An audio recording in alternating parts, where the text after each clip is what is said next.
Maman, allons vite chez HD Vélo. Bienvenue chez HT Vélo, le must du high-tech. Venez découvrir nos marques Conago, Scott, BMC, sans oublier nos vélos à assistance électrique. Nous vous proposons des produits adaptés à vos besoins ainsi que des techniques innovantes dans un espace de plus de 300 mètres carrés pour mieux vous conseiller. Soyez convaincus, nos performances sont reconnues. Des watts, vous en aurez. 229 impasse Les Palétuviers, Bois-Vert-Jarry, 97 122 Bémao. 0790 53 19 85. HD Vélo, c'est le savoir-faire et nous le faisons savoir.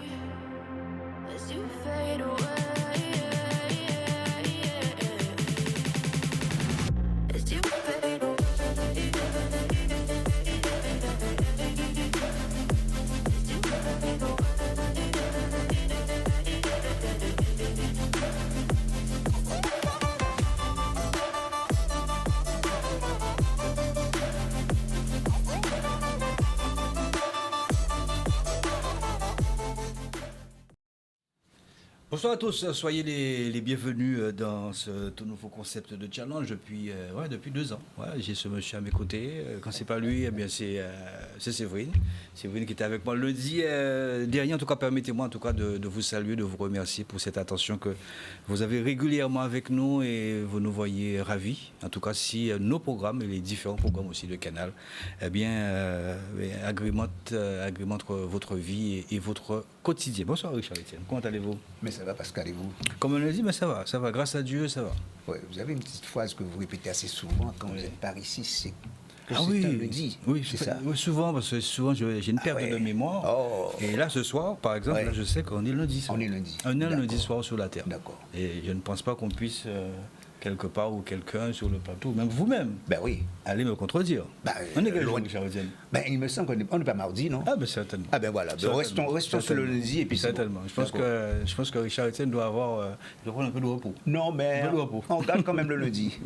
On regarde le lundi soir, c'est comme ça. Dès que vous avez quelque chose que vous aimez, vous appréciez, retenez bien le moment et vous saurez quel jour qu'on est. En tout cas, merci à vous de cette confiance. C'est avec plaisir que nous vous recevons, bien évidemment, dans ce challenge. Tous les lundis soirs, ça vous le savez, c'est un rendez-vous hebdomadaire à partir de 20h30. Et je le disais, Richard Etienne, eh bien, le concept a changé depuis 2 ans. Oui, depuis 2 ans. Richard Etienne. Ouais. Et Séverine Méridan et vous, on vous retrouve bien évidemment dans la semaine. Le Vous êtes mercredi. gâtés, vous, hein, toute la semaine, je vous vois de mon poste. Oui, mais vous savez que le mercredi prochain, je vous attends, Pascal, hein, Ah c'était ben, convenu. Vous serez avec une nous. belle invitation. Ah oui. C'est à Alors, quelle heure?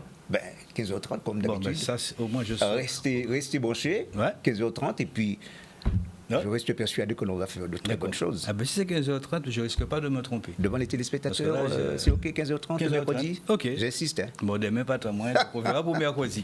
Allez, je salue quand même Jordan qui est avec nous. On va arrêter notre petit ménage sur le plateau. Nous avons avec nous, on va commencer par des dames, bien évidemment. Bien sûr. Nous avons avec nous Karine Dumabin qu'on connaît sur plusieurs casquettes et que je salue parce qu'elle était là aussi pour le sportif un cadeau. C'est quelqu'un de cœur qui a voulu aussi, avec tout cet amour qu'elle a pour ses enfants, les enfants porteurs de handicap, elle a voulu être là pour le mois de décembre et apporter son petit cadeau. Ce soir, elle est avec nous pour nous parler eh bien, d'un gros bébé, un gros bébé qui a 4 ans. Tout de même, c'est Trahi, c'est ça? Exactement. Trahi urbain, donc elle nous dira un peu plus. Je ne sais pas ce que c'est, donc on en saura. Merci d'être là, Karine Dumabin. Et puis le comité cycliste de la Guadeloupe, restez avec nous, hein, Karine, parce qu'il y a aussi les vœux. Vous avez cette possibilité aussi bien d'adresser vos vœux. Le comité cycliste des îles de Guadeloupe donc, est sur le plateau avec nous et je sais que vous attendez ça avec impatience puisqu'il y a l'ouverture de la saison. L'ouverture a été faite du côté de la Martinique depuis le 7 janvier, donc chez nous c'est le 4 février. Avec nous le président donc, du comité cycliste des îles de Guadeloupe, Frédéric Théobald, bonsoir. Bonsoir Pascal, bonsoir Richard, bonsoir Karine. Bonsoir. Mes voeux les plus sincères qu'on vous adresse, mon équipe et moi, pour cette année nouvelle, et puis riche en émotions, et puis que la santé nous accompagne. Malheureusement, vous savez, on écoute l'actualité, il y a toujours ce climat de violence qui règne chez nous. Il faut vraiment que le calme puisse revenir et qu'on puisse vivre de manière paisible dans cette belle Guadeloupe. Encore mes vœux les plus sincères. Nous sommes ensemble pour une heure d'émission. Vous n'êtes pas venu seul avec le responsable et le président même de la commission loisirs, Ramin Nazer. Bonsoir. Bonsoir Pascal, bonsoir Richard. Bonsoir. Karine, bonsoir téléspectateurs de Canal 10. D'accord, donc avec vous on verra, puisque vous avez un grand rendez-vous, c'est le 28, c'est 28 dimanche 28, ce sera bien évidemment après l'Assemblée Générale, que le président donc, va nous détailler d'ici quelques instants. Et puis on rappelle que le président, bien évidemment, parlera donc de cette ouverture de saison pour cette nouvelle année 2024, Charité. Parfait. Bien, on va commencer pourquoi pas avec la dame qui est présente sur le plateau, Madame Karine Dumabin, il faut bien préciser le nom. Oui. C'est vrai que j'ai eu un petit peu de mal justement quand je vous ai eu au téléphone. Alors la City Urban Trail, pour nos amis téléspectateurs, d'abord c'est quoi? C'est un trail urbain, donc on connaît un petit peu les trails qui se font généralement en montagne et autres. Et là, on est dans la même configuration d'une compétition, mais en ville. Parce que très souvent, on fait du sport en ville, mais on se rend pas compte qu'on fait du trail, oui, c'est ça. Qu'on fait des montées d'escalier, des descentes d'escalier et autres, on est dans les obstacles, les difficultés d'un trail urbain. Oui, alors la 3e édition, on le sait, c'était du côté de Pointe-à-Pitre. Tout à fait. Et là, ça va être la 4e édition. Qu'est-ce qu'il y a au programme? Alors au programme déjà on sera sur Basse-Terre, puisqu'on en a 2 dans l'année sportive, Pointe-à-Pitre en octobre et février sur la Basse-Terre. Donc pour cette édition, les nouveautés c'est d'avoir la City Timoun de Basse-Terre, parce que Pointe-à-Pitre a eu sa City Timoun, et donc les enfants le samedi 3 seront au fort d'Elgrès. Parce que n'oublions pas, un trail urbain, c'est de la découverte évidemment du patrimoine. Et le fort d'Elgrès fait partie du patrimoine bâti sur la Basse-Terre. Donc les enfants auront leur City Timoun le samedi 3, comme je l'ai dit, et le lendemain, le dimanche 4, pour les adultes. Oui, alors pour les adultes, alors il y a certainement, comment je pourrais dire ça, disons, il y a une distance à respecter justement, ne serait-ce que pour les grandes personnes. Ah oui, tout à fait. Donc on a 3 parcours. On a aussi une ouverture depuis octobre, donc pour le début de la saison. On a fait une ouverture sur la rando trail. C'est-à-dire quelqu'un qui fait du sport, on va dire les sportifs du dimanche, qui ne soient pas mis à l'écart d'un trail urbain. Ils ont la possibilité de le faire à leur rythme. Donc ils découvrent qu'est-ce que le trail, mais en même temps, ils vont à leur rythme, voilà, et ça se passe très bien. Donc on a cette particularité-là, plus les autres parcours. Donc il y aura 3 parcours, comme j'ai dit, 8 km, 11 km et 18 km. Alors quand on parle de compétition, au bout, il y a quand même une récompense. Ah oui, alors, de toute façon, avec la City Urban Trail, il y a toujours des récompenses. Tous les compétiteurs inscrits sont toujours récompensés. Donc, de ce fait, voilà quoi, on a toujours cette pensée-là. Moi, je suis compétitrice aussi. Donc, impérativement, des fois, on transpire, même si on n'a pas gagné. On n'est pas sur le podium, mais on gagne au fond de soi parce qu'on a fait, on a fait son parcours, on l'a terminé, on a une victoire sur soi-même. Et, victoire personnelle. Voilà, et des fois, une petite récompense, un petit quelque chose, ça fait toujours plaisir. Et là, nous, au niveau de la City, avec les Aigles, qui est mon club, on a toujours mis en place pour que tous les compétiteurs, du premier au dernier, soient récompensés. Et évidemment, il y a des lots spéciaux en fonction des catégories. Alors, quel est l'intérêt, franchement, de mettre en place une telle organisation? L'intérêt, c'est... on est sur du sport. Déjà, faire du sport, on ne va pas répéter toujours les mêmes slogans. Il faut faire du sport, il faut se donner et tout. On vit en tout cas certaines personnes, en mode sédentaire. On est boulot, dodo, on a ces petites occupations et on néglige des fois sa santé. Certains, sans s'en rendre compte, au lieu de prendre l'ascenseur, je dis à certains, mais tu peux prendre les escaliers. Donc c'est aussi une façon, on fait du trail qu'on prend l'escalier au lieu de prendre l'ascenseur pour aller au 3e, 4e, même un peu plus haut. Voilà quoi. Donc l'intérêt, c'est aussi la pratique d'un sport, découverte, comme j'ai dit tout à l'heure, puisque le trail urbain est dans sa pratique générale, parce que on part du début jusqu'à la fin, on est dans de l'urbain. Ça, c'est nouveau ici pour le faire. Donc l'intérêt, tous ceux qui pratiquent du sport, qui puissent venir vraiment en mode encadré à pratiquer. Est-ce qu'il y a un âge à respecter? Je veux dire, surtout pour les plus âgés, quoi. Non, dès qu'on a la forme, puisque ça reste une compétition, donc avec tout ce qui est engagement, on est licencié, si on ne l'est pas, un certificat médical d'aptitude au sport, qui est tout ce qui est marche et autres. Donc oui, on n'arrive pas comme ça, mais pour toute compétition, on ne se réveille pas le matin et puis on dit moi, je vais faire un 10 km, je vais faire un 5 km. Non, il y a quand même des règles à respecter. Et puis, en tant qu'organisateur, on est très pointilleux sur ça. Il y a quand même la Ligue d'athlétisme et la Fédération d'athlétisme derrière. Donc, on ne joue pas sur tout ce qui est assurance et autres.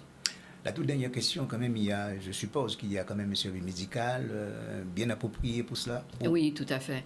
On a l'UNAS qui nous suit, puisque c'est une équipe jeune avec des serre-files. Vous savez, en trail urbain ou en trail autres, vous avez on rentre dans des espaces clos, donc c'est toujours intéressant d'avoir ces secouristes avec les compétiteurs. Donc en tant que serre-file, ça c'est super sympa. Après, il y a évidemment le système d'avoir le service de sécurité au départ et à l'arrivée, mais les serre-files sont hyper importants. Après, tout ce qui est le SDIS et autres, toutes ces instances sont en préalerte. Voilà quoi. Alors un petit rappel, le 3 février précisément. Le 3 février, le samedi 3 février au Fort d'Elgrès dès 8h pour la City Moon. Donc tous les enfants à partir de 4 ans jusqu'à 12 ans. Il y aura des parcours bien spécifiques. On a vraiment dessiné un parcours dans le fort pour chacune de ces catégories. Ils auront aussi leur récompense, leur petit moment à eux. Après, j'invite tous les enfants bastériens à venir. Et l'après-midi, ils iront défiler dans les rues de Basse-Terre parce que c'est aussi le carnaval des écoles. Et le dimanche 4, dès 7h, premier départ pour les premiers compétiteurs jusqu'à 7h30, les derniers départs. Alors Pascal, on participe ou pas? Ça y est, j'attends que le téléphone pour pouvoir adhérer. Bien sûr. Les inscriptions se font en ligne, Sport Timing Caraïbes.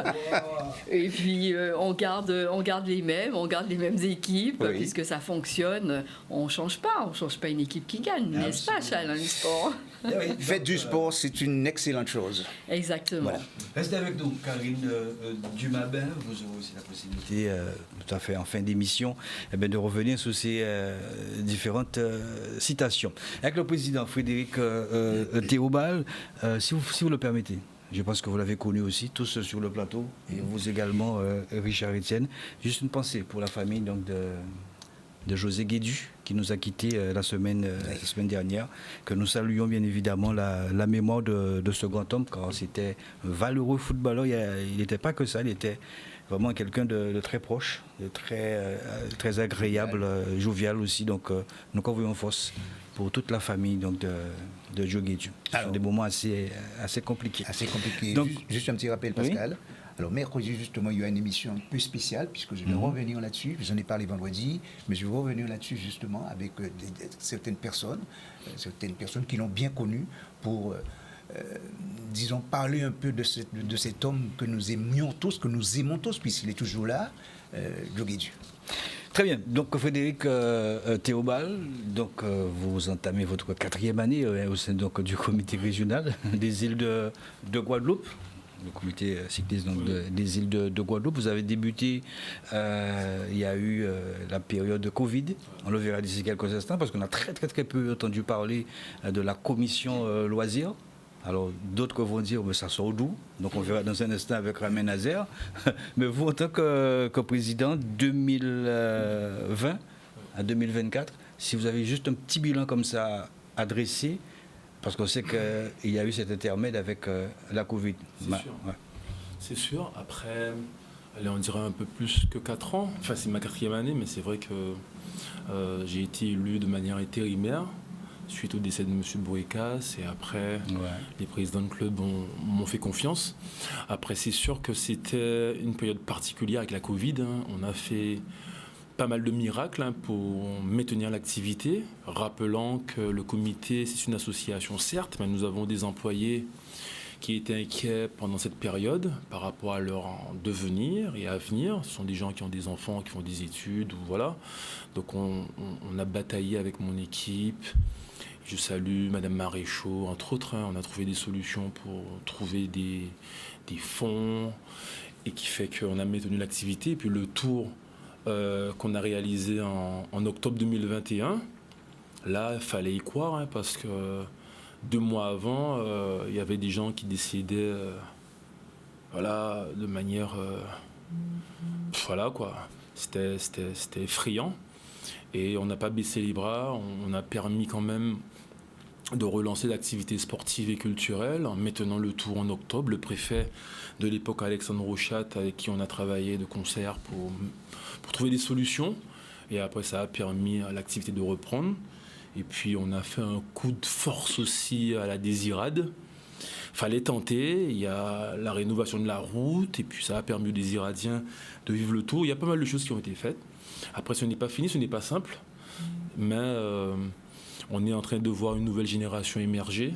On a beaucoup de jeunes aujourd'hui qui émergent dans le vélo, d'autres qui sont issus du VTT. On essaie de développer le BMX, c'est pas simple. Mais l'idée, c'est avant tout de retrouver ces talents. Et on le voit aujourd'hui, peut-être que vous le constatez, vous qui roulez régulièrement, vous croisez beaucoup de cyclistes à l'entraînement, ce qui était vraiment rare à l'époque. Maintenant, dès le mois de novembre-décembre, on croise beaucoup de cyclistes, ils ont faim. Donc, on espère vivre une belle année, particulière avec le calendrier qui a été bousculé avec les Jeux Olympiques. Voilà, donc on est obligé de s'adapter, parce que ces Jeux ont lieu en France. 4 ans auparavant, c'était du côté de Tokyo, et puis ça s'est fait un an après par rapport au Covid. Donc on n'avait pas ces problèmes de calendrier, mais là, c'est impacté vivement. Mais je félicite l'ensemble de mon équipe pour ces travaux réalisés au service du cyclisme et des jeunes. Alors c'est vrai que dans ce bilan, vous avez omis, ou peut-être oublié, je ne sais pas, de parler aussi de cette relation que vous avez avec le conseil départemental. Qu'est-ce qu'il en est aujourd'hui? Cette grosse compétition, une belle compétition. Mais la relation, hormis ce mouvement qui a été créé, qui a fragilisé le cyclisme, c'est pas que le comité. Parce que vous savez, quand il y a de l'agitation, ça perturbe tout le monde. Et puis, les deux alliés de l'homme intègre, c'est le silence et le temps. On voit après que finalement, voilà, même les coureurs, j'ai rencontré les coureurs, même ces derniers temps, la réalité rattrape, il faut retrouver de la sérénité. Et de plus, nous avons fait une belle séance de travail avec le président Losbar. Franck Duro et moi m'avait accompagné à la résidence départementale. Et on s'est dit les choses. Qui plus est, ça a même débouché sur un nouveau format de compétition qu'on va parler tout à l'heure dans le calendrier, qui s'étale sur toute l'année. Et on a eu un accompagnement, malheureusement, qui n'apparaîtra pas dans notre bilan, parce que l'exercice est clos le 30 septembre. Le président du Lac nous a accompagnés pour finir la saison avec quelques courses, je parlais de la Caraïbe, tout ça, parce qu'on était dans le dur. Et notre assemblée générale se déroule à la résidence départementale. Et le département a voulu, et le comité lance un signal fort, donc ils nous reçoivent, enfin ils nous ont mis la salle, la résidence quand même à disposition pour faire l'assemblée. Là aussi on a voulu montrer quand même que on est au-dessus de tout ça, et que c'est le cyclisme, et que c'est une histoire d'hommes, et il faut aussi avancer ensemble.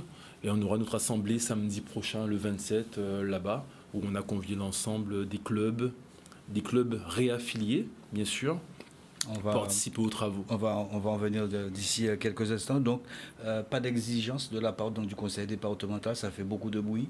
Pas d'exigence, beaucoup plus de transparence. Mais je pense que au-delà de tout ça, mais je pense que, vous savez, Guy Losbar, entre autres, ce sont des politiciens. Les mecs savent bien faire leur propre analyse avec le temps. Donc je ne vais pas revenir sur ça, ils ont pu voir après. Réglé. Mais oui, c'est parti, je rappelle que c'est parti de la grille des prix, et après il y a eu toute une forme de revendication. Et après, j'ai rencontré Johan Ruffin, il m'a donné raison.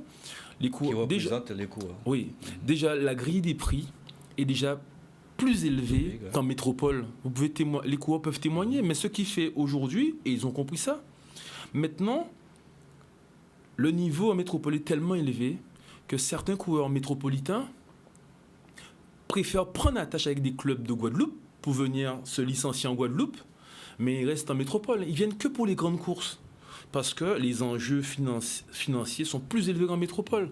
Les coureurs se font beaucoup d'argent, et de plus, je l'ai dénoncé cet après-midi sur une radio, les gars s'entraînent ensemble. Ça veut dire qu'ils sont dans des clubs différents en Guadeloupe, les coureurs métropolitains, et ils se mettent d'accord, ils s'entraînent ensemble, et arriver sur les courses, ça fausse la course, parce qu'en fait, normalement, vous n'avez pas le même maillot, donc vous devez être dans l'adversité, que ce soit en semaine et le week-end. Ça, vous le remarquez pendant les entraînements, mais les commissaires ont un très grand rôle aussi. Oui, mais vous savez, j'ai été cycliste, on ne me le fait pas. Moi, après, j'ai pas de levier pour contrecarrer ça. J'ai ma petite idée. Et le levier, ce sont les commissaires en course. Les commissaires, mais il faut que ça soit flagrant. Ouais. Mais le président de club qui fait venir un coureur, qui lui finance ses billets d'avion, qui le met chez lui gratuitement ou chez le dirigeant du club, c'est un coût. Comme j'ai dit récemment, à la rigueur, le coureur, il gagne des gains. Prenez ces gains parce qu'il est chez vous gratuitement. Parce que quand nos jeunes vont faire des études en métropole, il faut placer eux en France, chercher appartement, monter et descendre, c'est un coût. Et ici, on fait l'inverse, on met les gars aux frais de la princesse. Moi, ça me cause un problème parce que ça nous cause 2 problèmes pour nos jeunes. Problème sportif et scolaire. Ça veut dire que les jeunes, ils négligent leurs études parce qu'ils n'ont pas le temps pour faire du vélo comme ces gars-là, parce que c'est pas le même niveau de pratique. Les gars viennent faire du vélo pendant 2 mois, ils repartent là-bas. Ils viennent pour les grandes courses, les clubs attendent le calendrier pour voir les grandes courses, et puis s'adaptent. Et puis nos jeunes, ils arrêtent l'école ou les formations pour faire que du vélo, et ils ne pourront jamais rivaliser avec ces gars-là, parce que...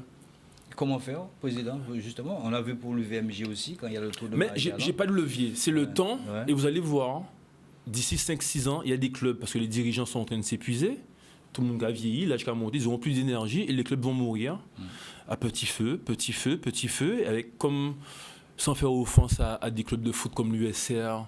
Tu vois, j'ai des amis, ils ont mené une politique avec les Brésiliens et tout. Et ben, comme la JSS, ils allaient chercher des Facundo Costa, tout ça, et ben le club.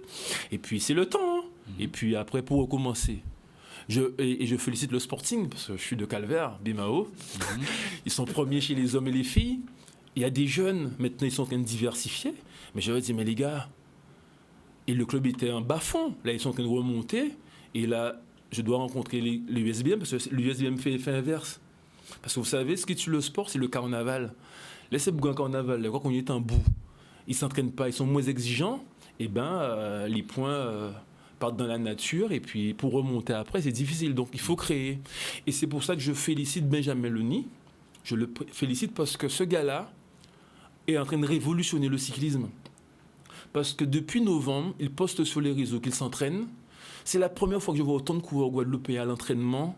Dès décembre, à Saint-Claude, dans les Mamelles. Avant, on voyait les gars, ils disaient, on pourra rentrer. Et puis ce gars-là est en train d'impulser une dynamique.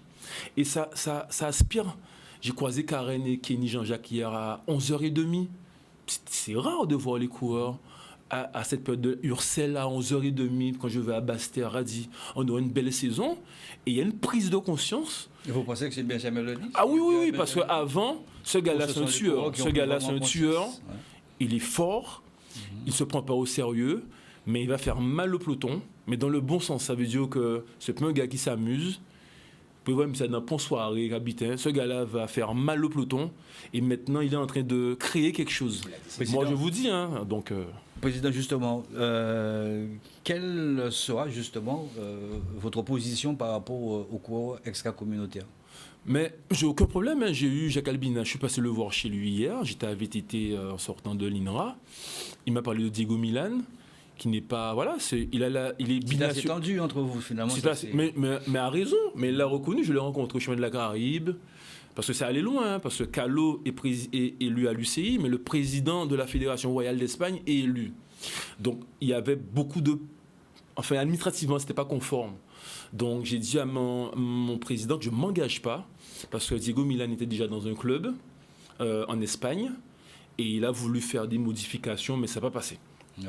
Cette année, Il est licencié. il est licencié à l'USL. Le président m'a dit qu'il va faire la démarche. Là, il n'y a pas de problème. Les deux extra-communautaires peuvent, aujourd'hui, les clubs peuvent avoir deux extra-communautaires. C'est-à-dire extra-communautaire. Les Parce que lui, en fait, il est.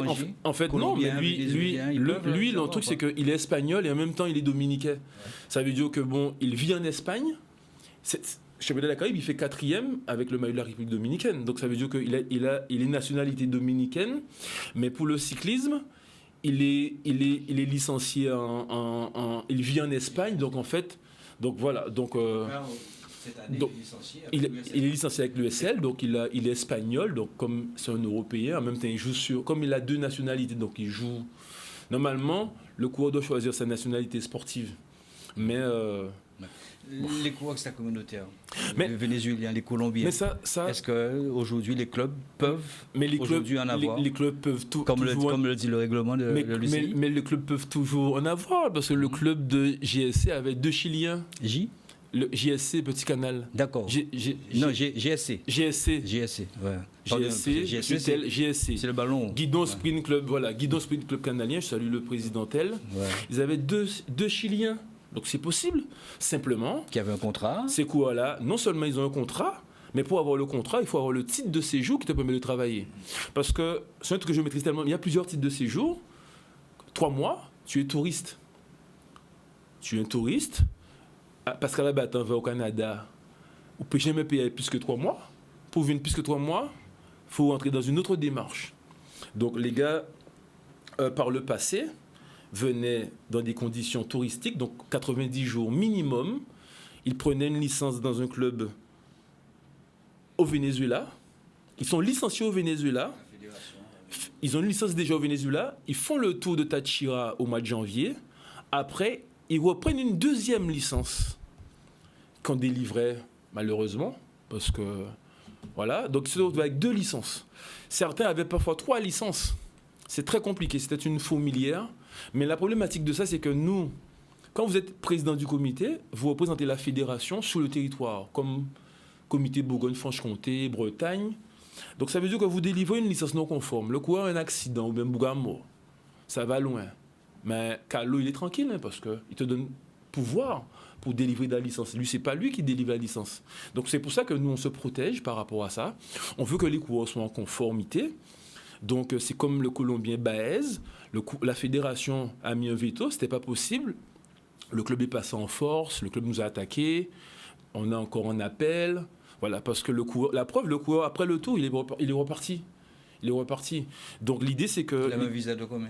Mais il n'y a pas de visa. Le gars en fait, pour bien expliquer, c'est comme si la team Kama CCD était une équipe continentale. Vous savez, l'équipe Movistar, Ouais. celui qui est tombé là, dans les mamelles, il m'avait montré sa licence. On a parlé à l'hôtel. Oh, Ouais, je vois. Juan Diego Alba. Lui, sous sa licence, il avait son contrat professionnel, donc l'équipe Movistar, mais il avait son club juste en bas de la licence. C'était un club de Colombie, voilà. Donc en fait, Baez, lui, il avait déjà un club. Il est déjà dans un club en Colombie. Et Team Kama CCD était de son 2e club. Mais pour faire ça, il faut que les clubs soient reconnus au niveau de l'UCI. Donc ça veut dire que vous êtes enregistré, continental. Voilà, donc c'est ça, simplement. Président, puis, alors vous avez aussi un grand regard, on ne vous dira pas de citer, puisque ce n'est pas votre rôle. Vous avez un regard aussi sur les licences à venir, les mutations. Qu'est-ce que vous avez à dire Là, on par a mis rapport à ça? Pascal, je vais vous dire monsieur Abattant, nous Quel avons mis de l'ordre dans ça. C'était un vrai bordel, pour dire les choses sans manquer de respect. C'était un bordel.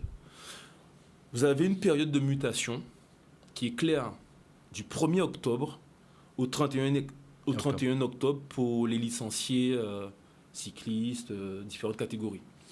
Juste en amont, 1er septembre au 31 septembre, c'est les directeurs sportifs, les arbitres. Il y a 2 volets. Cette période de mutation doit être respectée strictement parce que si vous laissez passer cette période, la feuille coûte Plus cher. 30% plus cher. Plus Donc, cher. économiquement, c'est beaucoup plus cher. Du 1er novembre au 31 décembre, vous êtes dite période hors période de mutation. Vous pouvez toujours muter, mais les 30% de droits, voilà. Donc, un coureur peut toujours... Voilà. Simplement, maintenant, par le passé, certains coureurs venaient au mois d'octobre, pendant la période, ils viennent acheter une feuille, et ils ne disent pas dans quel club ils vont. Et puis, voilà, il y a des indemnités club qui doivent retourner au club quitté. Il y avait vraiment une anarchie. Et on a mis de l'ordre. Maintenant, quand un coureur vient, le coureur maintenant doit venir acheter sa feuille. C'est le licencié qui doit venir acheter sa feuille. Parfois, certains clubs, voilà, certains présidents qu'on connaît viennent, ils laissent un chèque et les coureurs viennent individuellement. Maintenant, il faut que les coureurs assument leur transfert. Et à partir du 1er janvier, les mutations sont toujours possibles. 1er janvier, là, les mutations sont toujours possibles, mais c'est que des cas exceptionnels avec l'accord des deux clubs. Cas exceptionnel, ça veut dire c'est comme Freddy Hamlet qui est venu nous voir. Il était licencié au comité de la Martinique. Ah ouais.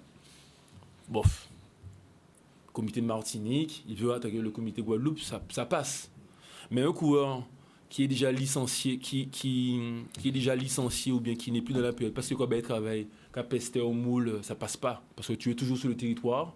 Voilà, ça veut dire que maintenant, depuis la suppression du service militaire, il n'y a plus de rigueur, plus de discipline. Il faut que les coureurs sachent, si vous voulez faire du vélo, il y a une période pour vous engager, parce que ça a déstructuré le comité. Mes secrétaires se retrouvent à gérer des mutations dans des périodes non requises, et à gérer des petits trucs alors qu'elles ont du boulot. Donc voilà. Oui, alors, Frédéric Tobal, quand il y a autant de dérives, est-ce que ça veut dire que c'est votre responsabilité qui est engagée? Mais c'est sûr, nous sommes le comité. Voilà. Je vous dis, la Fédé, les statuts de la Fédé donnent pouvoir au comité pour gérer le cyclisme. Donc moi j'assume tout, voilà, je prends. Et c'est pour ça parfois on trouve, on dit Théobald, t'es qu'à monter bicyclette, ou monter bicyclette, oui. Mais le fait d'avoir été cycliste, c'est une corde à mon arc. J'ai fait une formation de management, je me suis nourri de mes expériences, de mes erreurs aussi. Mais je suis pas... C'est comme Cholette. Cholette avait des compétences en matière de gestion, mais pas des cyclistes. Donc, en fait, on a chacun des cordes, il faut respecter tout le monde. Mais moi, j'étais cycliste, mais je ne suis pas que cycliste. Maintenant, j'essaie de faire respecter les règles parce que je connais les risques pénals. Et je ne vais même pas venir... Et parce qu'ils ont perdu leurs proches, la famille Morvani, la team 29M, BMX, vous savez ce qui s'est passé au Vélodrome. Ouais. Donc, il y a eu une enquête administrative. Ouais. Donc, le club a été suspendu par l'État pour des manquements en responsabilité. Mais le procureur, on ne sait pas ce que le procureur va décider après, parce que ça continue. Ouais. Donc, je lance encore un appel au club pour leur dire que vous prenez des risques, parfois inconsidérés, mais nous, au comité, on est dans la transparence. Moi, avec couvert, moi. Et ça, c'est important. Et je me permets de faire une parenthèse, Pascal. Vous vous souvenez, en 2016, le vélo de Boris Kaline n'était pas aux normes. Vous vous souvenez, à Pointe-à-Pitre, il y a tué prologue là, de Madame Lacou, Isabelle Rodriguez, Fernandez, ouais. Une Portugaise. Il dit Madame Lacou parce que, vélo, machin, parce que c'était, ça qu'on ça passait avec oui, qu'ils avaient vélo là, ça.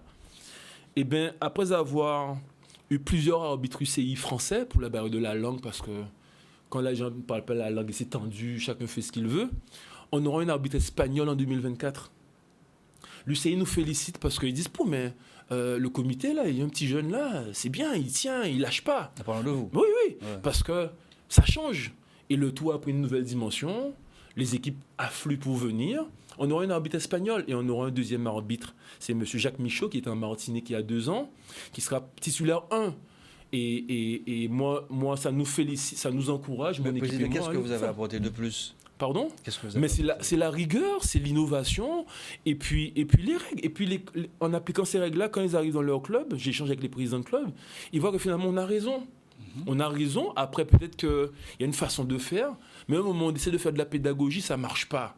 Donc on est obligé au moment de mettre ça dépend la fermeté. Plutôt des individualités comme le commissaire Isabelle, parce qu'il y a d'autres commissaires UCI qui sont passés et ils n'ont pas eu à faire cette réflexion. Oui. Il y a d'autres commissaires comme Isabelle et bien d'autres qui sont à cheval sur le règlement. Et bien justement, Pascal, les règles évoluent. Même les manettes aussi, j'ai vu changer. Les règles évoluent. Maintenant, rétro-poussette, c'est hors course. Les règles évoluent. Maintenant, l'UCI a mis une formation pour professionnaliser les commissaires UCI. Adrien Lévesque, qui est venu pour le championnat de la Caraïbe, on est parti 20 minutes en retard parce qu'il voulait absolument voir l'ambulance. On lui a expliqué, parce que c'est sa responsabilité. Il n'est pas allé voir s'il y a des signaleurs sur le parcours, hein, parce que c'est l'organisateur s'il y a des défauts de signaleurs. Mais par contre, en tant que président du jury, et c'est pour ça que je dis aux arbitres, il faut être vigilant. S'il ne voit pas l'ambulance, c'est taille, il fait course la partie et pas ni l'ambulance. Donc c'est une question de responsabilité en cas de manquement. Je ne vais pas revenir sur Sandro, l'accident, ça a traîné en justice avec des trucs. C'est qu'on ne mesure pas les conséquences quand on est à ma place. Le dit où t'es au bal, t'es machin. Mais à un moment, il faut qu'on se dise qu'il faut mettre de la rigueur, il faut tenir compte, il faut que les dirigeants se forment, il faut que les éducateurs se mettent à jour. On a fait plusieurs séances de PSC1. Si vous êtes diplômé d'État, mais votre PSC1 n'est pas à jour, c'est comme si... on va parler de José Bouillet tout à l'heure, ou José Bouillet, on lançait le jambe. Et on peut pédaler quand même, mais on lançait le jambe. Avec beaucoup de respect quand même. Oui, mais c'est Bouga. Parce que José Bouillet, pour ce qu'il fait avec non, mais c'est obligé de dire. C'est pour ça que je vous dis que, c'est pour ça que je vous dis que José Bouillet fait le tour de la Guadeloupe. Ça veut dire que il faut être à jour de tous ces... Enfin, actifs pour être à jour. C'est sûr. Donc, j'ai noté aussi que vous êtes pour la formation. Donc, on espère que d'autres formations vont peut-être émerger. Les clubs avec les cadres également. On a mis une formation motard, on a eu formation animateur, on a eu... La formation motard, c'est pour former former d'autres motards. Et on a eu Chérode, Patrice. Oui, Patrice Itani, Fibleuil. Et Eugène Nerton, on les a accompagnés là-bas. Ça s'est très bien passé. Tout le monde a été... Voilà. On a eu 2 quand même qui ont excellé. Ils ont eu les meilleures notes sur le territoire national. Donc aujourd'hui, tous les motards doivent avoir ce petit casque sur la licence. Mais c'est souhaitable. Ouais. Ça veut dire que ça prouve qu'on est un comité fort et qu'on veut que les cours soient sécurisés. On veut que les défraiements soient justifiés. Donc, et comme ça, il n'y a pas de contestation. Ça veut dire que tout le monde maîtrise les règles. On peut pas venir sur une course cycliste pour piloter une moto et on ne maîtrise pas les règles, les enjeux pour blesser un coureur et se mettre en danger. Président, est-ce que tous les clubs là sont affiliés? Pas encore. Il y a quelques clubs loisirs qui doivent s'affilier. Mais au niveau de la fédération française? On a quand même une bonne trentaine de clubs qui se sont déjà réaffiliés. Ouais. Si on n'est pas affilié, on ne peut pas prendre... Mais déjà, si on n'est pas réaffilié, déjà, ça veut dire qu'on n'existe pas. Ouais. Donc, tout le monde est libre. Il n'y a pas d'autres clubs qui dérogent un peu, qui s'affilient après la date? Il y a une date mais c'est un problème. Je prends l'exemple de l'US Goyave, qui a cessé leur activité, qui ont transféré pour monter un nouveau club. Mais en faisant ça, tous les coureurs étaient libres. Ils en sont réaffiliés récemment. Mais en fait, plus vous prenez du temps pour vous réaffilier, vous laissez passer la date du 1er décembre, tous vos dirigeants sont libres, les coureurs sont libres. Donc en fait, il n'y a plus de mutation. Donc en fait, c'est ça. Donc l'idée, c'est qu'il faut se réaffilier. Et là où c'est inquiétant, c'est qu'aujourd'hui, il y a des coureurs qui s'entraînent et qui ne sont pas licenciés. C'est ça. C'est là où c'est grave. Ça veut dire qu'ils s'entraînent avec leur club, mais ils ne sont pas couverts. Donc voilà, c'est ça. Très bien. Avec vous, Ramé Nazer. Nazer, c'est le prénom. Ramé, donc c'est le nom de famille. Vous êtes président donc, de la commission loisirs. J'ai presque envie de vous poser la question. Qu'est-ce que c'est? Commission loisirs, parce que peut-être c'est la Covid qui vous a empêché, donc je ne sais pas, de grandir. Et là, vous nous sortez, vous nous prenez un beau petit bébé, puisque je crois que c'est le 28, c'est la randonnée de l'espoir. Alors, avant de parler de cette randonnée, Commission loisirs, qu'est-ce qui s'est passé? Pourquoi on vous a très peu vu et aujourd'hui vous apparaissez?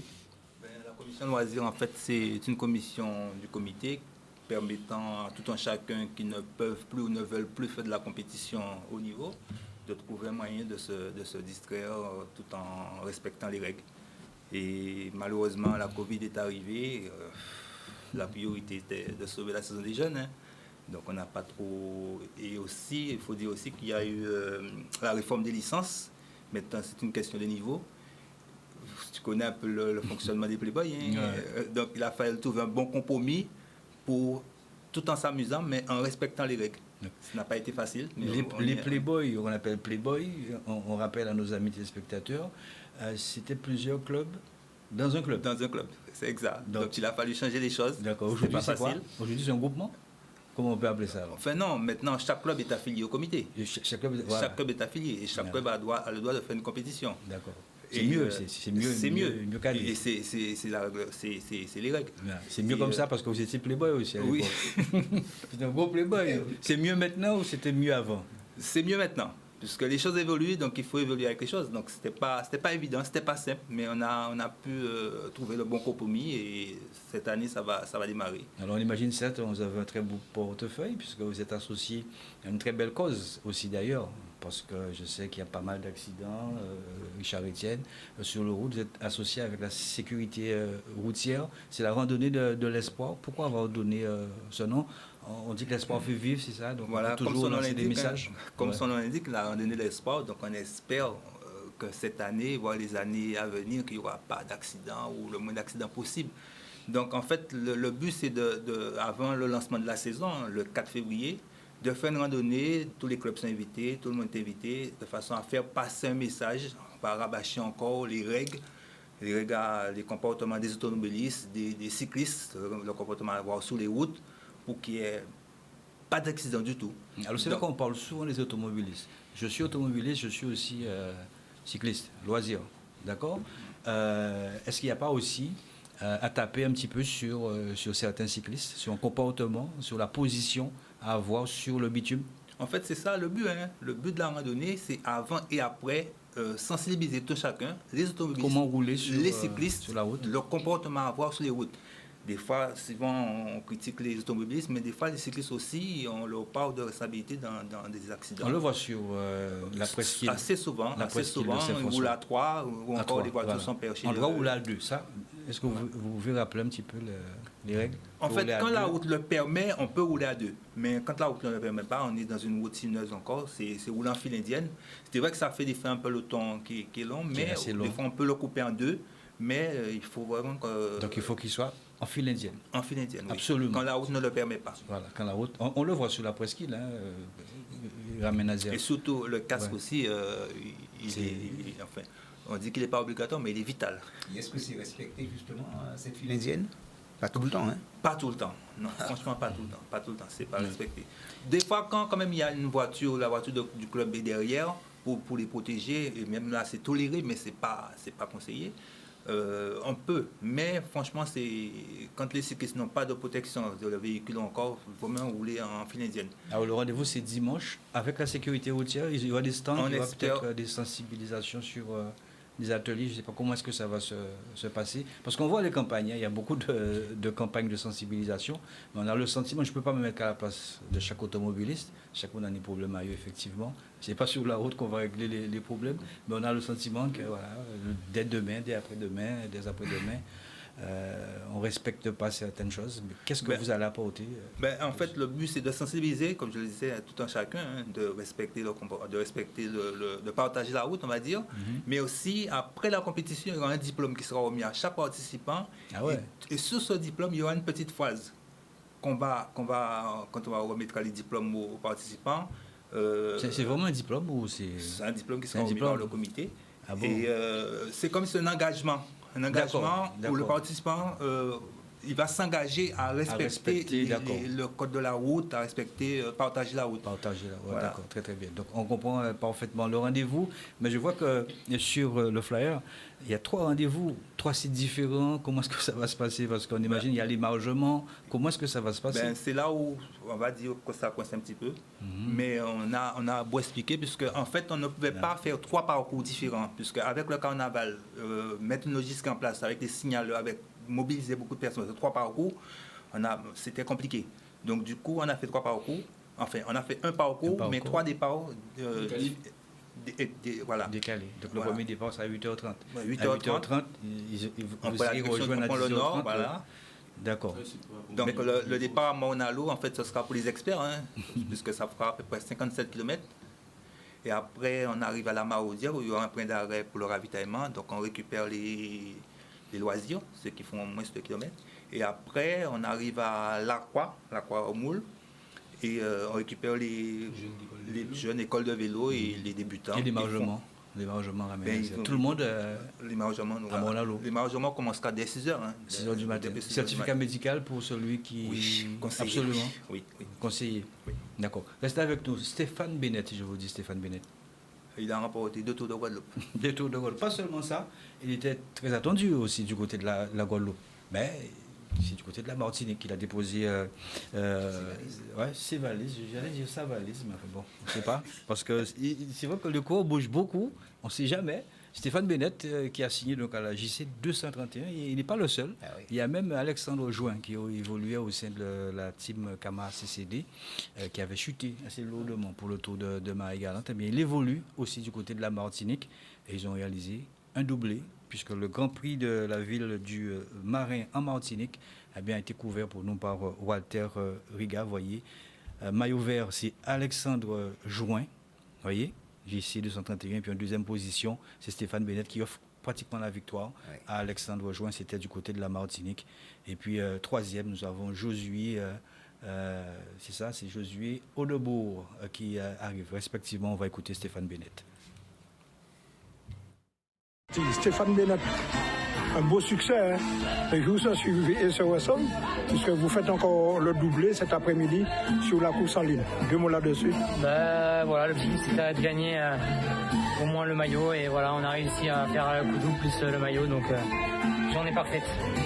On peut dire que la cohésion est parfaite au sein de la JC 231 Clécode.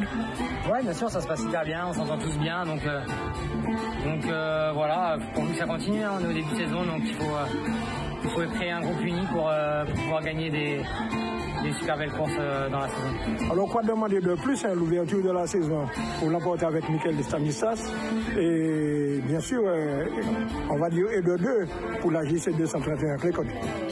100% de réussite, on a tout gagné depuis le début de saison, donc voilà, c'est une super bonne chose.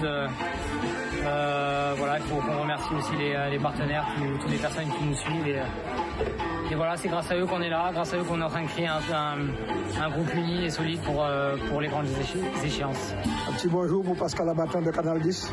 Je passe le bonjour et puis sans doute qu'on se reverra cette année. Merci. Avec plaisir. Vous l'avez certainement entendu. Mot de la fin, Jordan l'a entendu. C'est dangereux. On se verra peut-être cette année. Oui. Ça, c'est les mots de Stéphane Bennett. Il n'était pas seul, puisque Alexandre Jouan l'a déjà terminé 2e. Sauf qu'on a voulu faire le petit clin d'œil à Josué Audebourg, un jeune aussi qui évolue au sein de la Martinique. Et puis, ça fait 2 week-ends que Kendrick Clavier, il part du côté de la Martinique. Il a terminé 3e pour le contre-la-montre, sauf qu'il a abandonné pour l'étape qui suivait le contre-la-montre. Je vous propose d'écouter dans l'ordre Josué Audebourg et Kendrick Clavier. Quel est votre ressenti là-dessus? C'était très dur, surtout comme c'est ma reprise, j'ai fait un accident de moto, donc c'était très dur de faire les 5 tours. J'ai serré les dents et je suis resté avec les 2 blancs de la JC. Et ils m'ont dit si vers la fin je passe le relais avec eux, ils me donnent la 3e place. Et ils ont dit pas de souci et je suis rentré tranquille. Voilà, et effectivement, lorsqu'on se retrouve avec 2 cadors, je vais dire ça ainsi, et Stéphane Bennett, Alexandre Join, et qu'est-ce qui se passe dans la petite tête? J'essaie de rester avec eux, c'est pas parce qu'ils sont plus bons que moi et plus forts, c'est serrer les dents et essayer de les battre. Alors on va dire, on a changé de tunique, la belle tunique du club cycliste Vauclinois. Pour bien préciser aux supporters, vous avez quitté la pédale pilotine, et là, l'adaptation, elle a été bien faite. Oui, elle est bien faite, et je remercie mon entraîneur Emile Demazi qui me donne beaucoup de conseils. Et je suis très content de ma 3e place. Qu'est-ce qu'on peut vous souhaiter sur cette saison? De gagner le plus de courses possible et faire un bon tour de Martinique. En tous les cas, merci. Donc, effectivement, je termine 3e de ce contre-la-montre, très difficile, surtout à la fin.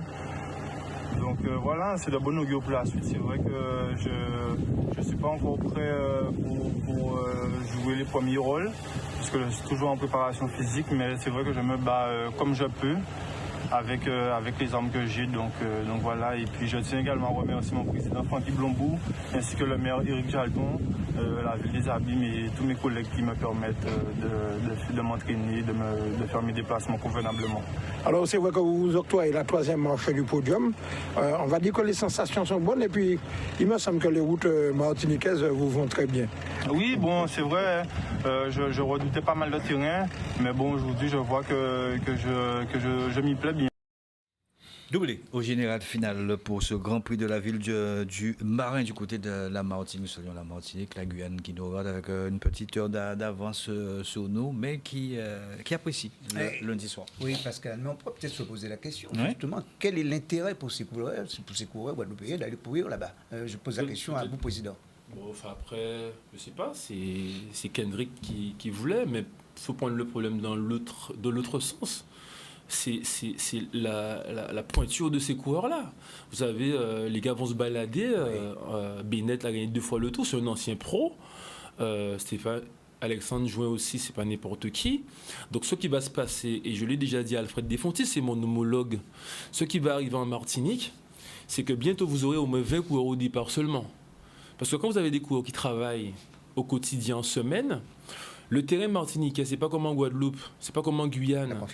La configuration est très dure, les gars vont se balader, et quand ils vont voir qu'ils gagnent tout, ils vont laisser les gars gagner, donc c'est une forme de business, quoi. De tricherie, quoi, parce qu'ils vont laisser gagner les courses aux petits jeunes martiniquais natifs de l'île, mais à la longue, ça va tuer le cyclisme martiniquais, parce que les gars vont être dégoûtés. Ça me fait penser le petit jeune Alibo, qui a arrêté le vélo et puis s'est accidenté sur une moto, parce qu'à un moment, les gars n'ont aucun intérêt d'aller faire 6e pour gagner 15 € face à des gars qui sont dans une situation de mercenariat, je sais pas. Et stratégiquement, leur but, c'est peut-être de venir faire le tour avec la sélection de la Martinique. Voilà, et je pense que ça va créer des conflits encore là-bas. On va avancer, si vous le permettez. De tous les conflits qui existent à travers le monde, on peut appeler ça de l'ingérence. Faites attention. Mais le but, c'est d'augmenter des licenciés. Il faut préserver les jeunes. Vous savez de l'ingérence là, parce que la Martinique, quand vous écoute, oui, vous regarde. Mais je pense qu'on a déjà discuté. Je pense qu'ils sont tous conscients de la situation. Très bien, Président. Je pense que comme on reste avec vous. On reste avec vous, Président. Voilà, il y a l'Assemblée générale ordinaire. Oui. C'est dimanche, pardon, c'est samedi à partir de 8h, c'est ça, donc l'Assemblée générale. Oui, c'est 8h l'accueil. Donc c'est à la résidence départementale du Gosier. Donc on a plusieurs points à l'ordre du jour. Donc ce sera l'occasion de fédérer l'ensemble des clubs autour de ce moment qui rappelle notre bilan de l'année écoulée, que ce soit au niveau de nos activités sous diverses formes, diverses commissions, et bien sûr aussi les rapports financiers que le commissaire aux comptes et bien sûr l'expert comptable vont expliquer. Et je salue le travail remarquable de Jean Tourniche, qui est quand même employé du comité depuis plusieurs années. Et la particularité de cette assemblée ordinaire, c'est qu'il y aura 2 élections, parce que nous avons un élu qui a été exclu en cours d'année par rapport au fait qu'elle ne venait pas au comité directeur conformément à nos statuts. Et il y a un membre du comité qui a démissionné récemment. Donc, et la particularité de nos statuts qu'on a fait modifier, c'est que maintenant, il n'y a plus d'élection à liste. Ça tuait le vélo et ça tuait l'instance. Maintenant, c'est une uninominale. Chacun s'engage individuellement. Comme ça, il n'y a pas d'arrangement. Tu t'engages parce que Qui avait décidé le plurinominal? Mais ça existait auparavant. Mais qui avait décidé de changer? Mais je pense que moi j'étais investigateur aussi parce que en souffrait de ça. Il y avait des élections à liste. Et je me rappelle, il y avait 9 médecins licenciés en 2012. Tous les gars sont entrés dans les arrangements, des médecins qui sont inscrits à l'ordre. Et puis, pour ne pas venir dans d'autres listes. Et puis, ils sont entrés dans un petit arrangement et qui fait qu'il n'y avait qu'une liste. Et Philibert Moïse se retrouvait tout seul comme liste. Donc, et puis, il n'y avait personne d'autre. Les gars ont été élus. Et puis, après, on avait des gens qui étaient là. Et puis, finalement, on ne les voyait pas. Et voilà. Maintenant, chacun s'engage dans son casier parce qu'il aime ça. Et là, on a 2 candidats qui ont et c'est Cédric Chomo-Lamotte pour le VTT. Et sous l'adhésion, quand même, des autres VTTistes parce qu'il est très bon. Et puis, la secrétaire de l'USL, Natacha Zubar, J'ai échangé avec Jacques Albina. C'était pas simple parce que voilà, c'est un engagement et finalement. Qui vont intégrer. Parce qu'il n'y a que 2 postes, ils sont 2. Donc ça va être très simple. Il n'y a pas de doublon. C'est vous qui avez fait ce choix? Pardon? Ce choix a été dirigé par vous? Non, je pense que moi, dans ma position de président, je veux laisser un héritage. Je ne suis pas venu faire carrière. J'ai déjà dit ça. Hein. Je crois dire, foutez au Valdé, dans ça. Mais pas de problème. Mais il faut laisser un héritage pour que ça puisse continuer. Parce que c'est de l'énergie. Président, on va me tirer les oreilles. Jordan, il y a la page. Il faut trouver des bons profils. Des bons profils. Vous avez 2 noms à vous donner. Celui qui a démissionné et celui. Oui, c'est Madame Véron qui a été exclue. Vous pouvez le dire tout de suite. Et Eugène Nérotombe qui a démissionné. Pas de problème. Ouais, on revient dans un instant. Très bien, de retour sur cette deuxième partie avec nos invités, on a dit Cathy Karine Dumabé qui est encore avec nous et toujours avec nous. C'est avec plaisir aussi qu'elle est là, qu'elle regarde et qu'elle écoute. Avec son beau sourire. Ah oui, bien sûr, bien évidemment, qui étincelle un petit peu le studio, là où nous sommes, le studio Michel Rodriguez. Le président Frédéric Théoba qui est avec nous et puis bien évidemment Ramin Nazir. Deuxième et belle partie. Président, on l'a dit tout à l'heure, exclusion volontaire pour, non, c'est les statuts. Mais c'est des trucs qu'on n'appliquait pas auparavant parce qu'à partir du moment où vous êtes absent à 2-3 reprises sans motif. D'accord. Et même parfois les motifs à un moment. C'était le responsable de VTT, de la commission VTT. Puis on a activé. Et puis pour l'intérêt de la discipline, parce que ça ne marchait pas. Donc maintenant, il y a un jeune qui est là. Il n'est même pas encore élu. Chaumont-Lamotte. Chaumont-Lamotte. Et depuis un mois quand même, le gars a pris le truc. Là, hier, ça s'est très bien passé.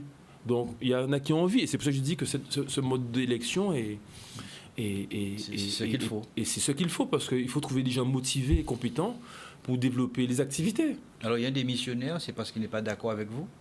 Mais jusqu'à maintenant, je ne sais pas, j'ai reçu sa démission et je n'ai pas eu de motif. Ah, d'accord. Donc. Vous allez le convoquer pour même changer? Non, je ne l'ai pas convoqué. Vous savez, je suis arrivé à un stade, on est dans la dernière année de mandature. L'idée, c'est qu'il faut que chacun prenne ses responsabilités. Et moi, je fais partie des plus jeunes élus. Voilà, donc j'estime que je ne peux pas. Voilà, il faut qu'on y aille. Donc je pense qu'il a ses raisons. Cette personne n'était pas bonne à son poste? C'était quelqu'un de très compétent. C'est lui qui faisait les parcours, tout ça, très bon. Mais comme je dis, j'ai pas de motif. Après, il faut avancer, hein, de toutes les façons. D'accord. Donc, si vous voulez que je vous dise. Président, on va continuer. Il faudrait l'inviter pour qu'il puisse peut-être donner. Mais je ne sais pas qui c'est. Je vous dis, c'est Armis Véron pour le VTT, exclu. Et Eugène Nérotombe, qui a démissionné. Il fait partie des motards voilà, qu'on a accompagnés pour la formation. Donc voilà, peut-être. Voilà. Président, avant de continuer, parce qu'il y a d'autres résultats et des différents résultats à voir, le Tour de la Guadeloupe, très succinctement, c'est vrai qu'on devrait revenir là-dessus, vous avez décalé. C'est par rapport aux Jeux Olympiques? Oui, mais ce choix a été... C'est à la fin du mois d'août, du 23 au 1er, c'est ça? Oui, du 23 août au 1er septembre. Ce choix a été pris après avoir échangé quand même avec la fédération, certes, mais déjà la sous-préfecture. La sous-préfecture ici. Je rappelle que le Tour de la Guadeloupe, c'est important de le rappeler parce que le Tour était programmé du 2 au 11 août. En même temps que les Jeux. Vous avez bataillé aussi d'ailleurs pour reprendre ces mêmes dates-là, Président. Vous avez bataillé pour ça? Oui. Vous avez toujours voulu ces dates-là? Hein? Non, mais c'est toujours la date. En 2025, ce sera du 1er au 11 août en 2025. Ouais. Mais cette année, ça a lieu en même temps que les Jeux. C'est pas possible dans la mesure où en matière de sécurité, bien qu'au niveau de la gendarmerie, avec les réservistes, avec tout ce qui se passe en France, là, avec les attentats, de la Tour Eiffel, tout ça, je pense qu'on aura de moins en moins de sécurité au niveau gendarme. Donc déjà, nous, en tant qu'organisateurs, on est déjà un problème. Imaginez, on mettait le Tour début août avec les fan zones, je sais pas, imaginez tes Irinaires en finale à midi et demi, 13h, heure locale en Guadeloupe, 19h là-bas. Physip était comme hier dans le carnaval, il y a un mort en carnaval à Sainte-Rose. Donc on est dans un climat de violence. Moi, en tant que responsable de l'organisation, je préfère prendre mes précautions. Donc en fin août, on a plus de garanties pour que ça puisse se maintenir avec une sécurité maximale. Le Tour des Yoles qui a lieu fin juillet, début août a été décalé Dernière étape à tout Martinique, le 14 août, ça commence. Donc eux aussi ont décalé leur tour. Le championnat d'Allemagne de football a été décalé fin août. Donc beaucoup de... Vous savez, on est dans un climat quand même qui fait que quand vous avez des événements avec, à caractère international, il faut quand même, vous en tant qu'organisateur, prendre des mesures. Après, ils me disent, ouais, vous n'avez pas congé, puis le tout. Je les comprends, mais moins. Là, un prix. Donc, c'est ça, moi, on va attendre moins quand même, en tant que protection. Et après, les gens, voilà, on essaie de faire au mieux. Et vous savez, ça tombe tellement bien. C'est là qu'on a reçu plus de demandes d'équipe encore, parce qu'il n'y aura pas de compétition majeure au mois de juin, juillet, en métropole. J'ai eu la Vendée, eu des équipes, parce qu'en fait, ils ne peuvent pas organiser parce qu'il n'y a pas de service de sécurité. Les gendarmes sont déjà mobilisés, parce que ce qui va arriver avec les attentats, tout ça, dès le mois de mai, même le Tour de France, machin, je pense qu'il y a un périmètre de sécurité, contrôle, tous les gens qui vont voyager seront contrôlés, les fichiers S, donc les gens ne pourront pas assurer les courses cyclistes au niveau national. C'est compliqué. Hein. Ouais, donc vous avez déjà les 8 clubs pas 8, mais il y a quelques... J'ai fait une séance de travail aujourd'hui, parce qu'on reçoit des demandes. Il y a des équipes qui ont un bon profil, il y a d'autres, c'est compliqué. Je rappelle, moi j'ai un problème avec les Colombiens. J'ai un problème. Personnel? Non. Pas personnel, parce que... Et l'UCI aussi, malheureusement. Il y a Miguel Angel Lopez qui s'est fait rattraper. Il a gagné 8 étapes autour de Colombie. L'équipe de Medellín postule, avec Sevilla qui a 48 ans. Moi, ça me cause un problème, parce que j'en ai 43. Donc, il n'y a pas beaucoup de jeunes. Suezca. Mais la question se pose où, président? Mais le problème, c'est que l'UCI a un problème avec les coureurs colombiens. L'UCI par rapport au dopage. Ah d'accord. Au dopage. Là, je comprends mieux. Voilà, le taux, c'est pas tous les coureurs, mais il y a un problème. C'est des hématocrites. Problème. Le coureur qui finit 6e au tour, Suezca, il finit 6e au tour de la Guadeloupe. 3 semaines après, il se fait prendre à l'entraînement à l'EPO, le 4 septembre. Il finit 6e, mais il ne s'est pas fait contrôler sur le tour. Moi, je me dis, est-ce que peut-être le gars n'a pas pris un truc masquant, machin? Parce que si il pourra à l'entraînement 3 semaines après, donc peut-être que tu es coutumier du fait. C'est pas comme les Colombiens quand même, président. Mais non, mais je pense que l'an dernier, l'UCI a sorti sur au moins 23 gars se sont fait contrôler. Je ne dis pas que tous les coureurs, je stigmatise pas, mais 23 coureurs quand même, c'est qu'il y a un problème. Et moi, j'ai pas envie que les gars forcent la course comme ça, tu vois. Donc j'ai un problème, on sent pas que Egan Bernal est en train de revenir à Movistar, mais après combien d'années, en fait, il y a un problème. Faut au moins être conscient qu'il y a un problème. Donc, et que dit le président de la fédération colombienne? Mais j'ai échangé avec Mauricio Vargas, parce que on discute souvent. Je lui ai dit, moi, j'étais plus favorable avec une équipe de jeunes pour le Tour. On en discute, peut-être pas cette année, mais une sélection de jeunes coureurs. Tu vois, de jeunes coureurs de 18 ans. Comme on a eu l'occasion de le faire avec le fils de... Voilà, c'est ça. Je lui ai dit, on essaie de travailler, mais je lui ai dit peut-être l'année prochaine, si les choses, déjà si nous sommes aux affaires, voilà, sinon quelqu'un d'autre à faire. Mais partir avec une équipe de jeunes, de 18 ans, mais de jeunes Colombiens, pas des coureurs comme Miguel Angel Lopez. Le gars fait une 3e Tour de France, imagine, mais non, les gars vont écraser la course, il n'y a plus de course. Donc, plutôt dans ce schéma-là, et aussi avec des Fontis, on travaille avec eux, parce qu'avec la Copaci, par rapport aux coureurs qui viennent, qui ont des doubles licences, ça avance très bien. Très bien. On continue parce qu'il y a de l'athlé. Ah oui. Alors, justement, donc il y a précisément de l'athlé Fit Santé. Alors, c'est la Juventus de Sainte-Anne, section athlétisme, qui propose une séance d'athlé Fit Santé. C'est dans le cadre, justement, de la journée internationale de sport féminin. Et ça va se passer ce mercredi, 17h, sur le stade de Sainte-Anne à Valette. Donc, à Valette-Sainte-Anne. Alors, c'est quoi exactement l'athlé Fit Santé? Extrait.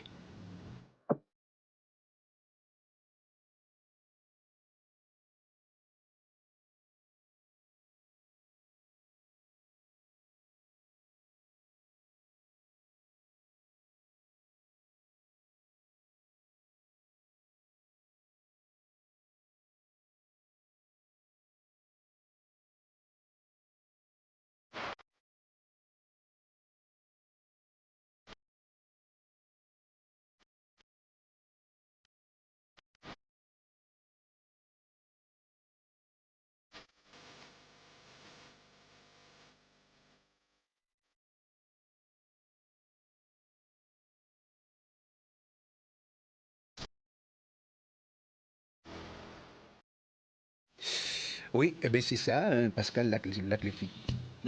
Ah oui. C'est bien ça. C'est de l'athlé fit santé. Fit santé. Très bien. Voilà, c'est le rendez-vous. Il y a d'autres rendez-vous aussi, parce qu'il y a l'UNSS. Et ça, j'apprécie beaucoup l'UNSS, puisque ça a été aussi le poumon même, d'où sortaient bien tous ces jeunes, de très, très, très, très bons éléments. Et ça préparait aussi pour les saisons régulières, notamment pour le fond, le demi-fond. Vous verrez avec Jordan, Flyers, par exemple, l'UNSS Before the Race, c'est le 24. Donc je crois que c'est mercredi, c'est ça. Et c'est le Gosier qui accueille au niveau de la plage Canada Beach. Bon rendez-vous, c'est encore l'UNSS. Oui, il y a beaucoup de manifestations, il faut le dire, quand même le 24. Hein. Et là encore avec l'UNSS, toujours le 24 janvier 2024, ça c'est pour le rugby. C'est une journée promotionnelle, tournoi formation jeunes officiers. Je vous laisse lire chez vous sur le terrain du Goodlock, qui a été aussi un très beau terrain footballistique aussi, et aujourd'hui très occupé par le cricket aussi, puisqu'il y a des adeptes donc, de la République dominicaine qui y participent et en même temps partagent aussi ce terrain avec les rugbyman. Eh bien, on va peut-être voir un petit peu les fichiers, les différents fichiers, puisqu'il y a eu des manifestations. Il y a eu des manifestations sportives, en tout cas ce week-end. Avec d'abord le football. On va commencer le football, la régionale 1. Donc, c'était précisément la 16e journée. Alors, regardez les différents résultats. La Dynamo, par exemple, qui a concédé le nul avec les 3 d'un partout, 2-0 en déplacement pour la Gauloise face à la Juventude de Sainte-Anne. En déplacement, le Sirocco s'est imposé face à l'US Cabo-Fort. Et puis, l'AS Gosier qui a pris le meilleur au dépend de la solidarité scolaire, 5-0. Et oui, le Sporting, ça va faire plaisir à Frédéric Théobald, qui bat le CFA 2-0 et le CSM 5-0 face à l'USBM. Il y avait un match qu'il ne fallait surtout pas manquer, c'est tout simplement le Phare de Petit Canal qui était opposé à l'IGEFC. Il faut dire que le Phare revient dans le championnat véritablement. Donc, ce qui donne au classement le Sporting qui est en tête avec un total de 48 points, juste derrière l'AS Gosier 45, troisième le CSM 43, et puis ferme la marche le CFA 15e avec un total de 20 points. La régionale 2, puisqu'il y a eu aussi des rencontres, notamment ceux qui concernent la pôle A, donc c'était la 14e journée, la JSA qui était opposée au CAM, 2 buts partout entre ces deux formations. Et puis malheureusement, CSB Colonial, le match s'est arrêté. Victoire à domicile de l'USA face à la Résistance, 3-2. L'AOG qui a pris le meilleur au dépend de l'USC 2-0, un partout entre la Frégate et le Stade Lamontinois, et puis le Cine Noir qui a été battu par la Restar sur le score de 2-1. L'AOG en tête de ce classement avec un total de 50 points derrière la Restar, deuxième, 42, troisième le CAM, 39, ferme la marche, 12e la Résistance avec un total de 14 points. La poule B maintenant, 14e journée également, entre Equinox et le Club Sport. Victoire importante en tout cas pour les Saint-Franciscains, 1-0. En déplacement, le Racine qui a été battu par le Zénith 2-1. Le CSC perdu à domicile face à l'Arsenal 1-0. 2-0 pour l'AS Moulin en déplacement face à la C Saint-Aubert. L'AS Dragon qui a pris le meilleur dépend de la JSC. Et puis Lunar et la JSVH n'ont pu se départager score de parité de 0-0. Alors au classement, on trouve l'AS Moul leader, 45 points derrière l'Arsenal, 43. Troisième Lunar, 35 points, ferme la marche. Le Zénith de Monalo, 12e, avec un total de 20 points. Les femmes, ou précisément les filles, étaient aussi en activité, Pascal? Absolument. Ouais, chez les dames, donc c'était la 10e journée. On voit bien que l'AS Dynamo a battu l'USBM 3-0. Donc je vous laisse apprécier chez vous les différents résultat, le temps que... Ce qui va faire sourire en côté au bal, c'est le Sporting qui a battu largement le club de sport, de même que le Sirocco, hein, Pascal. Absolument. Donc, l'anonyme Arsenal a été reporté, puis au classement général. Alors, j'ai toujours un petit côté faible pour la Lanterne Rouge, que je vais saluer avec un total de 5 points. L'AS Moro. Et puis le Sporting Club, eh bien, qui devance la Dynamo avec un total de 36 points. L'AS Moro, qu'il faut dire, qui était un club phare à l'époque et qui malheureusement eh bien, n'est plus dans le championnat quasiment. Voilà. Et puis le handball, justement, puisqu'on a disputé la 15e journée, en ce qui concerne, 15e journée en excellence masculine, les résultats, l'Intrépide qui continue eh bien, son envolée face à l'ACB 32-27, donc victoire de l'Intrépide.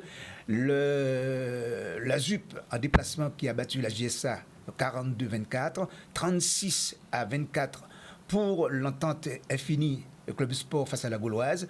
En déplacement, la GTF qui a pris le meilleur départ de l'Étoile, 35-28, 27-21, c'est entre Laza et le Cygne Noir. Et puis le Cap Anne qui s'est fait battre par le Zayana sur le score de 39-28. L'Intrépide de Sainte-Anne, leader, 41 points derrière la GTF 39 points également pour la ZUC 3e, et puis ferme la marche.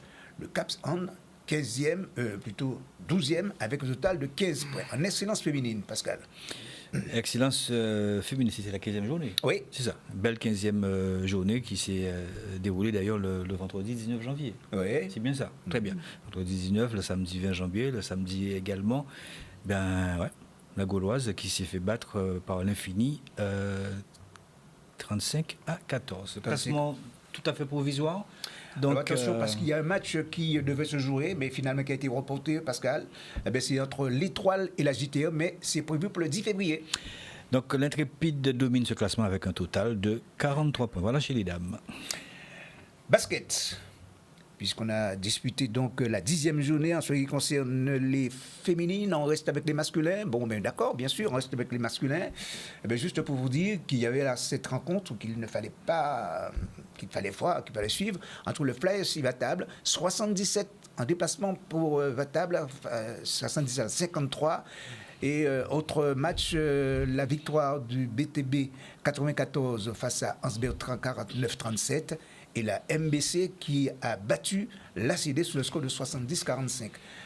Le Bémaro Basket Club leader avec un total de 17 points devant le Lamentin Basket Club 16. Et puis il fait la marche, l'Amical Club de Darbouchy avec 7 points. Et puis chez les femmes, journée 10e en ce qui concerne ces femmes, bien sûr.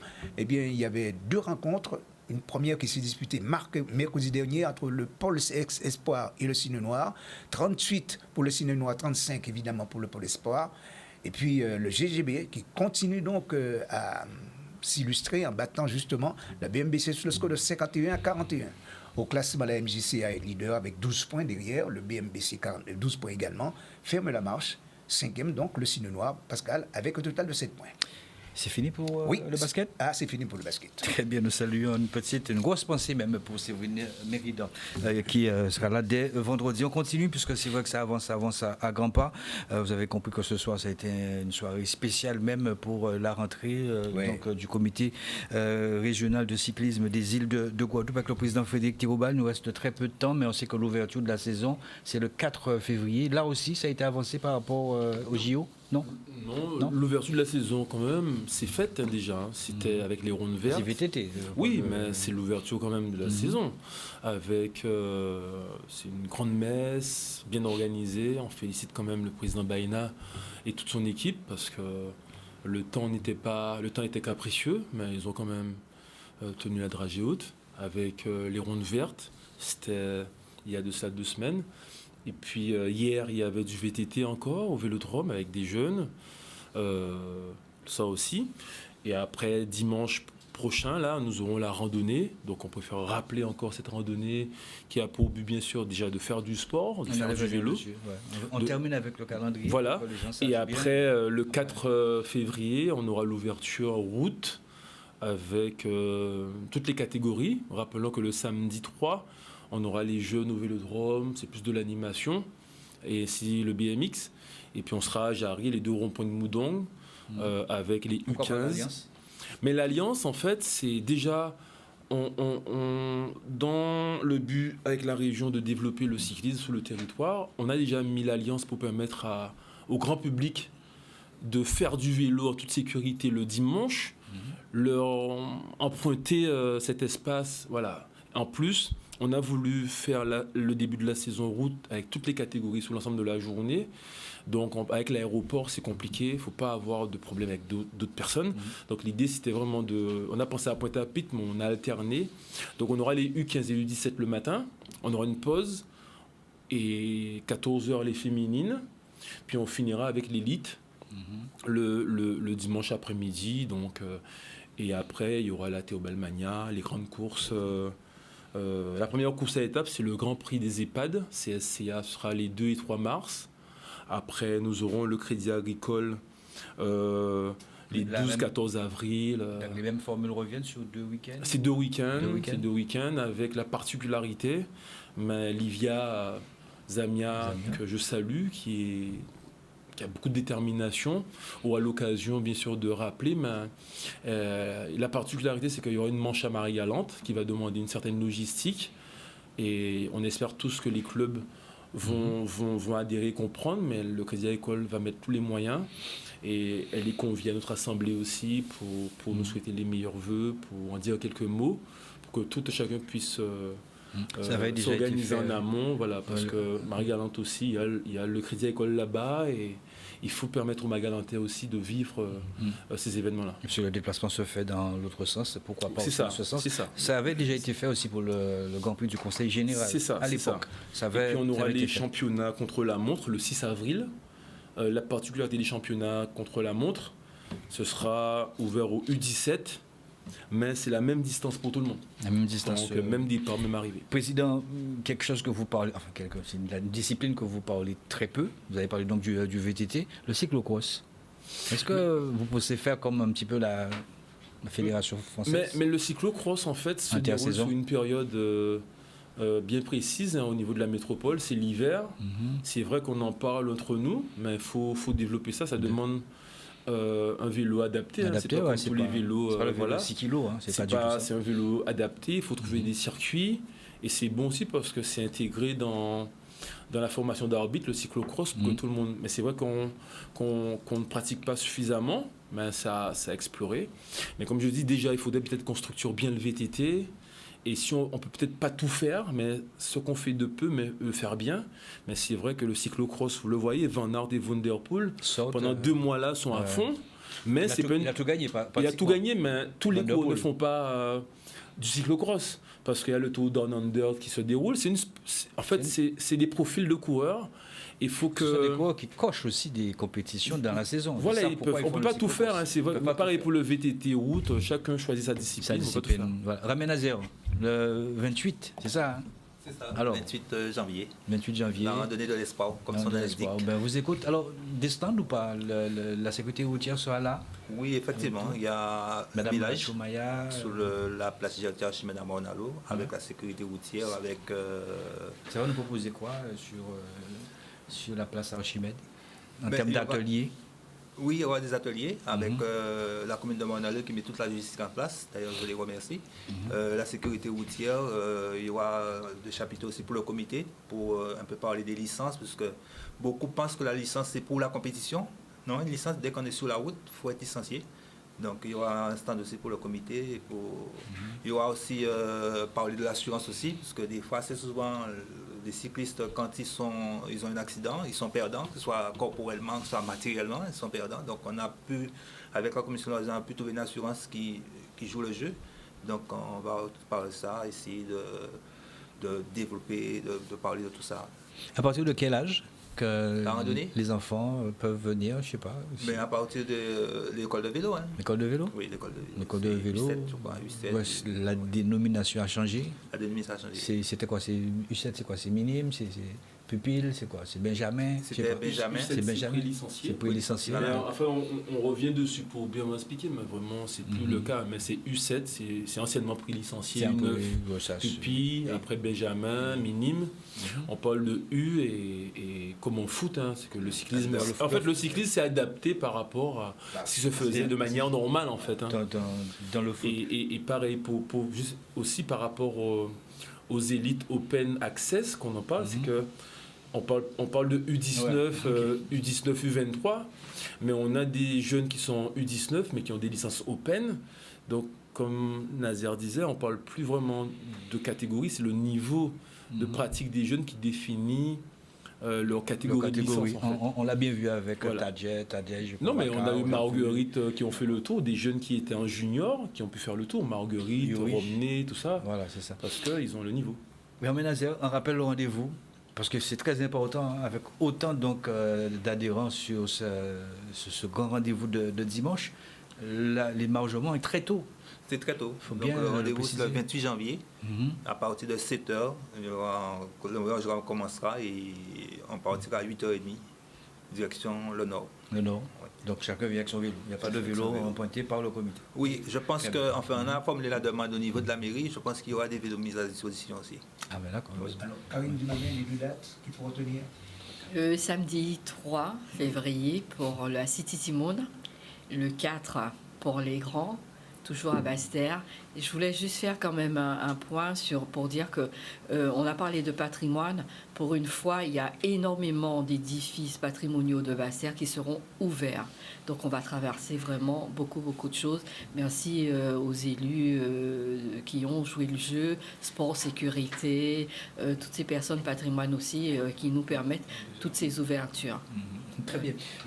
Oui, parce que Jordan nous fait signe. On va rester sur Karine Dumaguin. Les citations. Ouais, on va terminer comme ça pour avoir bien secoué un petit peu le cocotier. Mais on va terminer gentiment avec le sourire, si vous le permettez. C'est parti. Pour les citations, c'est chez vous aussi. Donc, pas ni pas un problème. Karine Dumaguin. Mon papa, c'est un vrai trouillard. Chaque fois que maman n'est pas là, il va dormir chez la voisine. Ça, c'est pas une citation, ça. Mais, moi, je pense que l'essentiel, c'est de dormir au chaud. Donc, sans commentaire. C'est de dormir au chaud, n'est-ce pas, messieurs? Facebook est le seul endroit où un homme t'ajoute à 8h, à 15h. Il tombe amoureux de toi et à 21h plus sans toi. Président? Ah oui, bon. Ça, c'est pour nous, vous n'êtes pas obligé de dire qui vous êtes. Mais si vous vous reconnaissez, juste pour regarder, si vous vous reconnaissez, c'est vrai ça, Ramin? Je me reconnais, oui. Ah bon? Mais nous passons à qui les autres? Non. Vous êtes libre de dire ou ne pas dire. Karine Dumaguin, vous avez vu? Jordan l'a déjà vu, il a déjà compris, et chez vous aussi. Regardez, je ne sais pas, c'est peut-être ça ou c'est pas ça, mais bon.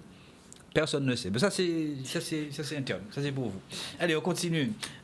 Oui, alors, il semble que 2023 nous ait donné une véritable leçon sur les liens. Je ne sais pas pour vous, les amis, la famille et la trahison. Oui. Bon, après, c'est à méditer. C'est à méditer. Voilà. Alors, si c'est pour moi, dis que je ne suis pas là. Oui, il est là. Qu'est-ce que je viens de te dire? C'était pour moi. Il faut aller jusqu'au bout, ça veut dire quoi? Ben oui, ben justement, je vous laisse le soin quand même de trouver la réponse. On continue avec Karine Dumaguin. À celui qui parle mal de moi, demandez-lui combien de fois je l'ai aidé. Vrai ou faux? Ah oui. Ramin Nazer. Vous connaissez mon nom, mais pas mon histoire. Vous avez entendu parler de ce que j'ai fait, mais pas de ce que j'ai vécu. Vous savez où je suis, mais pas d'où je viens.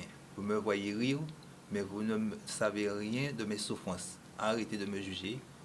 Connaître mon nom, ce n'est pas me connaître. Yadon, on enchaîne. Respecte ta femme devant les enfants, respecte ton mari devant les enfants, et tu ne fabriqueras pas les monstres qui te ressemblent. Comprenez bien que rien n'est dirigé à personne. Je ne vous connais pas chez vous. Hein. Attention, je ne vous connais pas. Donc, voilà. Mais ça peut tomber. J'adore Étienne, comme il va dire. Alors, ça ne sert à rien de passer des heures à genoux pour prier alors que vous vivez dans la haine et l'hypocrisie avec vos frères. Là, il est tombé. Ben oui. Qu'est-ce qu'on joue? La femme est comme le sel. Attention. Sa présence ne peut pas être remarquée. Mais son absence rend la vie fade. Honneur à vous, les femmes. On ne va pas aller. Si, ouais. Karine. Ne critiquez jamais la façon dont une personne gère la douleur. Certains s'enferment pendant 1 an, d'autres sortent tous les jours, d'autres continuent leur vie normale en faisant comme si rien ne s'était passé. Ramin Nazer. La douleur ne disparaît jamais. On apprend juste à vivre avec. Oui, c'est une réalité. C'est comme la preuve. J'ai bloqué toutes les filles du groupe, sauf la femme de ma vie. Si tu lis ce message, bonsoir mon amour. Non, il y a des messages qui passent ce soir, Jordan. Il y a des messages qui passent. Tous ceux qui te regardent ne t'admirent pas, point. Certains sont étonnés que tu aies survécu au piège qu'ils t'ont tendu. Voilà. Dernière citation ? Dernière citation, on termine comme ça. On termine avec le sourire. Merci donc Karine Dumabé d'être venue. Merci Ramen Nazé, on a dit le rendez-vous donc aussi ce dimanche. Karine Dumabé aura l'occasion de revenir, bien évidemment. Et puis rendez-vous à Ménazé à 6h du matin, à place GRT Archimède sur le Moule. Et puis Frédéric Théobald, merci d'avoir donc ouvert un petit peu le calendrier. Monalo. À Monalo. Parce que j'ai entendu le Moule. Oui, mais je reviens. Monalo. Passe par le Moule. Oui. Passe par le Moule. Voilà. Les femmes, c'est sel, ça? Non, c'est comme le sel. C'est comme le sel, mais nous, c'est comme le sucre. Il nous faut aussi, les hommes, hein, pour un peu. Même un petit penchant nous prend aussi avec le sucre et citron, tu vois. Donc il faut quand même. Bon, vous avez compris. En fait, il faut les deux quand même pour bien vivre. Vous avez bien compris que les citations ouvrent les neurones et j'ai les points et des horizons. Et j'ai les points d'homme. Alors, on parle du sel, on parle du sucre. Vous avez entièrement raison aussi. Mais attention, quand même, c'est un doux et délicieux poison. Attention au sucre, bien évidemment, quand c'est un délicieux poison. Quel que soit le sport que vous choisissez, c'est important de faire du sport. Rendez-vous pour vous, Richard, vous avez dit mercredi, 15h30, 16h30. Et puis vendredi, on retrouve avec Séverine Mérida. Bonne soirée à vous. Merci Jordan pour l'ARIA. À très bientôt. Bon début de semaine à vous tous et toutes. Ciao, ciao.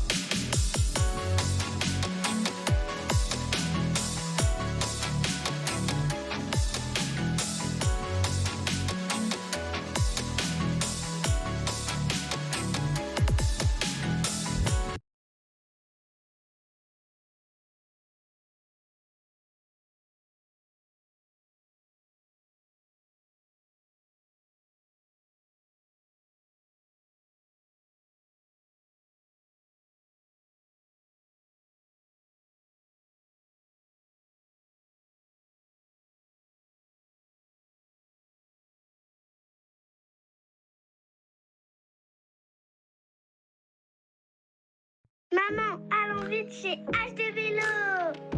Bienvenue chez HD Vélo, le must du high-tech. Venez découvrir nos marques Conago, Scott, BMC, sans oublier nos vélos à assistance électrique. Nous vous proposons des produits adaptés à vos besoins ainsi que des techniques innovantes dans un espace de plus de 300 mètres carrés pour mieux vous conseiller. Soyez convaincus, nos performances sont reconnues. Des watts, vous en aurez. 229 impasse Les Palétuviers, Bois-Vert-Jarry, 97 122 Bémao, 0590 53 19 85. HD Vélo, c'est le savoir-faire et nous le faisons savoir. As you fade away.